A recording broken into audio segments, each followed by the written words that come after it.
I thought my neighbor was just another friendly face, someone I could trust. But little by little, my world started slipping, projects sabotaged, emails tampered with, whispers spreading about me at work. It felt personal, invasive, exhausting. He thought I wouldn't notice, that I'd just let it slide. But I did notice. Every frustration, every betrayal fueled my resolve. I began planning quietly, carefully, knowing I could outsmart him. And when the time came, I didn't just fight back, I turned the tables, reclaiming my life, my dignity, and proving that underestimating someone like me was his biggest mistake. I had always believed that work and life could exist in separate compartments, neat and predictable, but that illusion shattered the moment he moved in next door. At first, I welcomed him with a smile, exchanging polite greetings and casual conversations about the neighborhood. He seemed like any ordinary neighbor, friendly, charming, and approachable. But subtle things began slipping through the cracks, unnoticed at first. My keys vanished briefly, emails went unanswered, and small errors appeared in my reports that I knew I hadn't made. It started as minor annoyances. I would misplace documents I had clearly set aside, and he always seemed to know. At work, projects I had spent days perfecting were mysteriously delayed or miscommunicated to my supervisors. Colleagues whispered about mistakes I supposedly made, and I started feeling a gnawing sense that someone close was orchestrating it. I tried rationalizing it at first, blaming stress, fatigue, or my own forgetfulness, but intuition doesn't lie. The first undeniable moment of betrayal arrived when I received an email that clearly wasn't meant for me, filled with insider information about a project I was leading. The subject line alone suggested someone was planning to sabotage me. Clara's plan, handle with care. My stomach sank as I read his name among the CCs. I felt a cold surge of anger, realizing my neighbor, the man I casually exchanged pleasantries with every morning, was my competitor in more than just professional rivalry. The pattern became impossible to ignore. Files disappeared from my desk, whispered rumors circulated about my professionalism, and my personal life began suffering in tandem. Invitations went unanswered, minor errands were subtly sabotaged, and I started noticing tiny manipulations, almost too precise to be accidental. Every act of disruption was designed to erode my confidence, to make me question my judgment. And every time I confronted him directly, he smiled that infuriating smile, feigning ignorance. It hit me hardest when a major presentation, one that could have propelled my career forward, was nearly ruined by his interference. Slides vanished, data was altered, and just before the meeting, a coworker casually mentioned they had heard things about the integrity of my work. I remember sitting in my apartment that evening, staring at the ceiling, anger boiling under a veneer of calm. I refused to let him win. I refused to be reduced to someone who panicked, who made excuses, who allowed a predator to dictate her life. I began watching him, not in a paranoid way, but with careful attention. He made the mistake of underestimating me. He thought I was oblivious, passive, and easy to manipulate. But I knew better. Every late-night email he sent, every borrowed item he forgot to return, every subtle slander whispered in my professional circles was a thread in the tapestry I intended to unravel around him. He had chosen a quiet, meticulous prey, but he had no idea the storm he was about to face. The first step was clarity. I wrote down every suspicious incident, every misstep that wasn't mine. I noted dates, times, and minor details others would overlook. Even the smallest incidents formed a map of his patterns. He thrived on manipulation and subtlety, but so did I. I refused to act in haste, choosing patience over impulsivity. Each time I felt my temper rise, I reminded myself that the most dangerous weapon in this game was control, the quiet, unshakable control of a mind that refuses to be rattled. I realized early on that anger alone wouldn't help me. I needed clarity, patience, and proof. Every act of sabotage, no matter how small, had a pattern.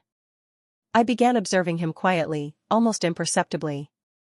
Each missing document, each altered email, every whisper at work became a clue, a piece of the puzzle I was carefully assembling.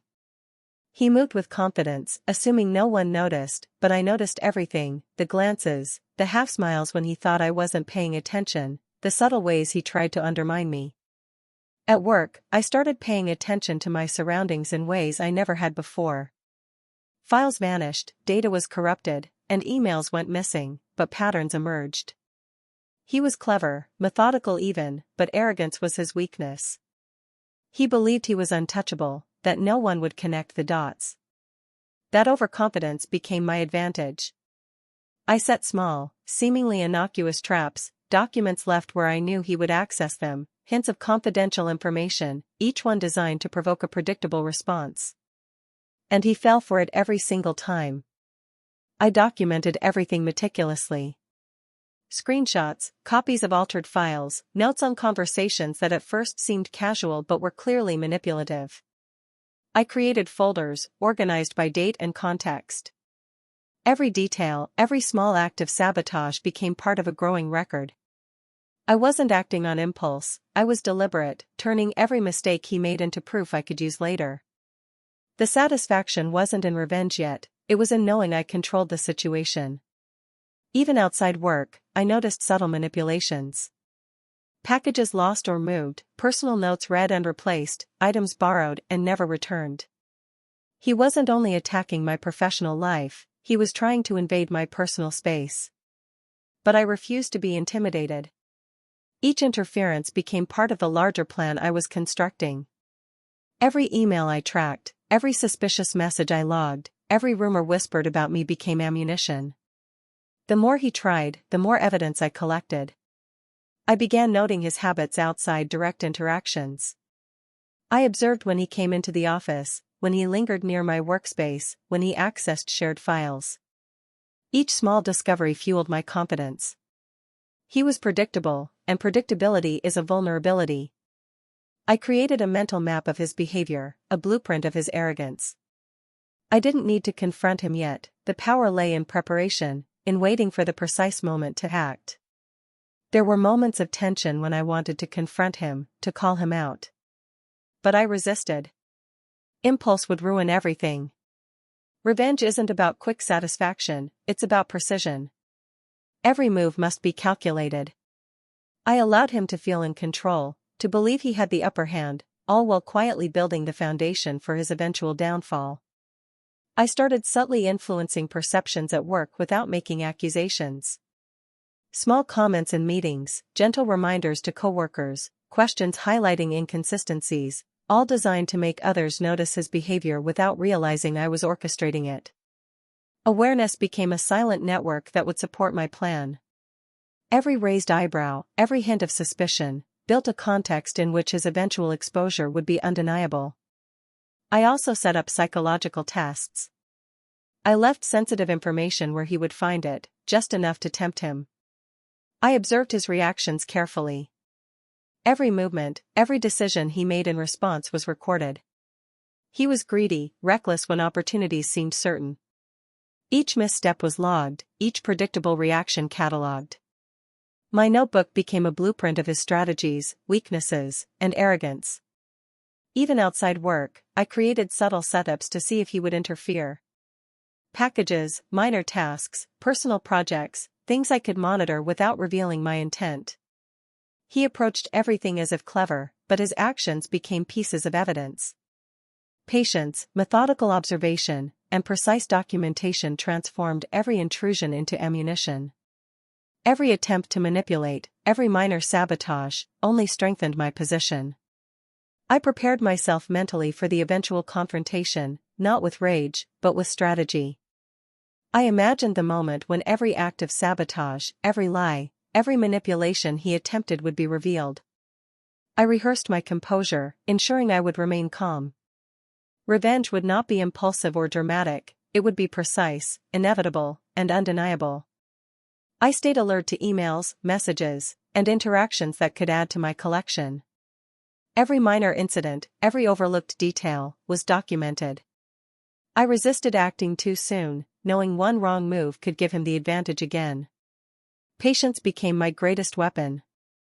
He rushed, assumed, and overestimated, while I waited, observed, and planned.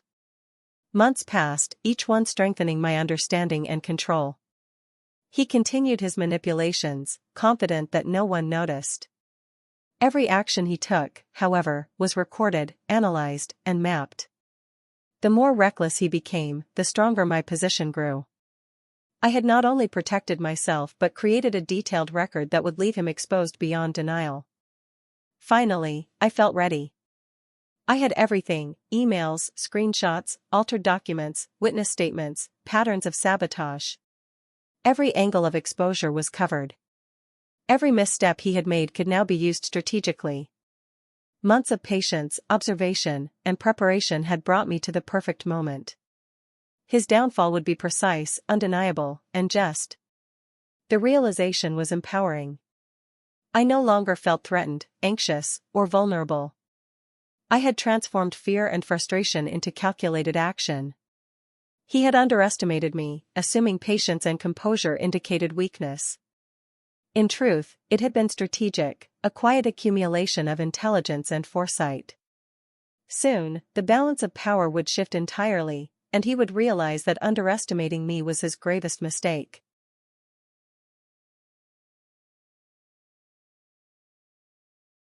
The day had arrived. Months of careful observation and patient planning led to this moment. Every act he had taken, every subtle manipulation, every altered file had been anticipated. He thought he was clever, that no one noticed, that I was too distracted to see him. He was wrong. I had seen everything, and now it was time to act. I presented a high-profile project, positioning it so he would feel compelled to take control. I hinted that I would be busy, leaving room for him to assert dominance. Predictably, he jumped at the opportunity, confident, smirking, fully unaware that each move was leading him into a trap. I had ensured that key colleagues were in place, silently observing. Emails he sent, documents he altered, conversations he tried to twist, all were quietly recorded. Even neutral colleagues were positioned to witness patterns of his sabotage. He believed he had control, but he was walking straight into exposure. His arrogance blinded him to the careful arrangements I had made. Every attempt to assert authority, every subtle manipulation, was catalogued. I watched him, noting posture, gestures, and the overconfidence that had always been his flaw. The more he assumed control, the easier it was to trap him. Then came the critical moment. A minor misstep, a document he altered carelessly, triggered the chain reaction. I allowed events to unfold naturally, letting the evidence speak for itself. Emails, screenshots, altered files, and witness accounts converged. His confident smile faltered as he realized control was slipping through his fingers. Every attempt to undermine me now became proof against him. He scrambled to explain, deflect, justify, but the documentation was complete. Each manipulation, every misrepresentation, every subtle sabotage had been recorded. Colleagues noticed, management reviewed the evidence, and the truth became undeniable. His credibility, once assumed secure, began to crumble. I did not need confrontation. Satisfaction came from inevitability. Months of patience and strategy had created a moment where truth and justice aligned. The chaos he had tried to create was now the mechanism of his exposure. He tried to regain control, sending explanations and attempting to shift blame. But emails, files, screenshots, and witness statements left no room for argument. Each desperate move highlighted his errors. The office watched quietly as his carefully constructed image fell apart. Colleagues who had been uncertain now saw the truth. His subtle manipulations were now undeniable. My credibility was restored. The project moved forward smoothly, protected by months of preparation. The office, once tense, returned to balance. I had reclaimed control. Outside the office, the effects were visible. Attempts to interfere in my personal life decreased. He recognized, silently, that boundaries were non-negotiable. I had achieved equilibrium without drama or confrontation. Reflecting on the months of preparation, I realized how much I had grown. Patience, observation, and strategic thinking had become my strongest tools. Every attempt to sabotage me strengthened my resolve. He had consistently underestimated me, and each miscalculation reinforced the effectiveness of my strategy. Exposure had been inevitable. The reveal was precise. Management and colleagues had access to all records. Emails, altered documents, and witness accounts formed a complete picture. Every manipulation became proof of his misjudgment. His overconfidence had been his downfall. He struggled to maintain composure, but the truth left him powerless. Every manipulative act became evidence of his arrogance. The balance of power had shifted completely. I was in control. Months of observation culminated in undeniable justice. It was clear, intelligence and patient strategy outweigh impulsive manipulation. Months of documenting, observing, and planning had produced a result that was precise and human. Every attempt he made to destabilize me had become a tool for exposure. The victory was quiet, strategic, and complete. Even as he attempted to salvage credibility, the truth was undeniable. The project was secure, my integrity affirmed, and his ability to interfere further neutralized. The subtle, deliberate approach ensured protection and exposure without confrontation. He had miscalculated my patience, foresight, and intelligence, and the consequences were absolute. Weeks later, the impact endured. I remained vigilant but confident. He approached interactions cautiously, aware that boundaries were restored. My autonomy, once threatened, was secure. Every sabotage attempt had strengthened my capacity to respond strategically. The tables had turned entirely. I allowed myself a quiet smile. Months of preparation had culminated in a complete, undeniable outcome. Evidence was clear, management had acted, and the office environment was restored. I had reclaimed control over professional and personal life. Every manipulation had been neutralized, every lie exposed. The victory was human, precise, and satisfying. Reflecting on the experience, I understood its significance. Patience, intelligence, and strategy had triumphed over manipulation and arrogance. I had transformed frustration and vulnerability into deliberate, decisive action. Every attempt to destabilize me had become proof of his misjudgment. The tables had turned, and justice was delivered with precision. Even as he struggled to recover, the office, colleagues, and management understood the truth. The project was safe, the environment restored, and my quiet victory complete. Control, clarity, and empowerment returned. Months of careful observation and deliberate action ensured justice without drama. His manipulations had been undone through strategy, foresight, and composure. The aftermath of exposure settled quickly. The tension that had hung over the office for months dissipated, leaving a sense of restored balance. Colleagues approached with a renewed respect, and management recognized the integrity and diligence I had demonstrated throughout the ordeal. The project progressed smoothly, and every subtle disruption he had attempted now served as a reminder of his miscalculation. I no longer felt the pressure of uncertainty, control was fully in my hands. He moved cautiously, aware that his previous tactics could no longer succeed. The arrogance that had defined him was now tempered by the knowledge that every misstep had been recorded, every manipulation observed. Even subtle attempts to influence outcomes were met with scrutiny. Boundaries, once challenged, were firmly respected. His presence, once a source of anxiety, now carried a muted tension, a quiet acknowledgement of his defeat. I reflected on how much patience and strategy had shaped this outcome. Months of careful observation, documentation, and deliberate planning had culminated in a result that was precise and fair. The chaos he had tried to create had been transformed into evidence of his own failings. Every attempt at interference had backfired, reinforcing the lesson that intelligence, composure, and foresight outmatch impulsive manipulation. Colleagues who had once been uncertain or wary now approached with appreciation. They saw the clarity of my actions, the deliberate patience that had prevented drama, and the restoration of a stable work environment. Relationships strengthened, collaboration improved, and the office regained a sense of normalcy. The subtle triumph I had achieved was acknowledged quietly but clearly. Outside the office, life returned to balance. He no longer attempted to overstep personal boundaries. Social interactions became cautious, measured, and restrained.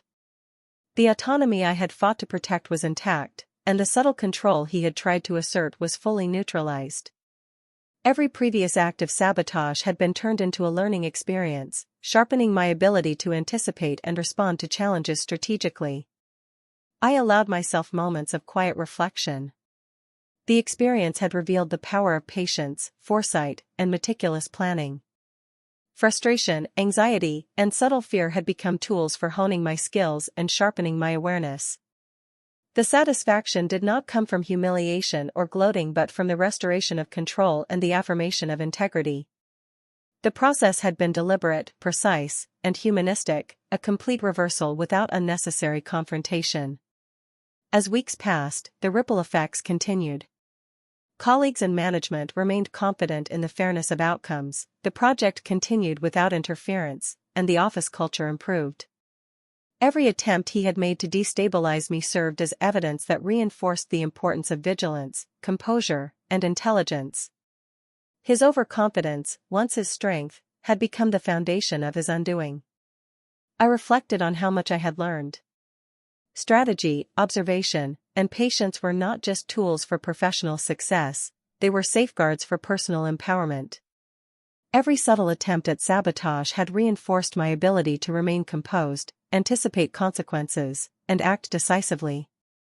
The experience had strengthened my resilience, confidence, and strategic thinking. By the time he realized the full extent of the consequences, the outcome was irreversible. The office respected the restored equilibrium, and my professional standing remained secure. His manipulations had failed entirely, and every subtle act that once threatened to destabilize me now highlighted the effectiveness of careful, deliberate planning. The tables had turned completely, and the lesson was unmistakable: intelligence paired with patience and strategy surpasses manipulation. I felt a quiet satisfaction. Justice had been served without spectacle. Every calculated step I had taken, from observation to documentation, to the subtle orchestration of exposure, had worked flawlessly. My professional life, once threatened, was restored. My personal boundaries remained intact. The subtle revenge I had executed was complete, precise, and humanistic. The experience left me empowered. I had turned months of manipulation, stress, and subtle intimidation into a lesson in foresight, patience, and calculated action. The balance of power, once skewed, was restored. Every colleague, every interaction, every project now operated within an environment shaped by clarity, respect, and integrity. The workplace, once tense and unpredictable, had been transformed into a space where competence and fairness prevailed. In the end, the most profound realization was simple: manipulation cannot succeed against intelligence applied with patience and strategy. Every subtle attempt to undermine me had become evidence of his own misjudgment. The experience affirmed the importance of careful observation, composure under pressure, and deliberate action. Control had been reclaimed, boundaries respected, and the office restored to balance. I moved forward with renewed confidence, knowing that the lessons learned would shape every decision, every interaction, and every challenge I faced in the future. The tables had turned completely, justice had been delivered, and the outcome was precise, satisfying, and human. If you enjoyed this story of patience, strategy, and turning the tables, make sure to subscribe and hit the notification bell so you never miss a thrilling tale of revenge and clever justice. Share your thoughts in the comments. Have you ever outsmarted someone who tried to bring you down? Every week, we bring you real-life inspired stories where intelligence, courage, and clever planning triumph over deceit. Don't forget to like, share, and join our community of viewers who love justice served with wit. Stay tuned for more stories that keep you on the edge.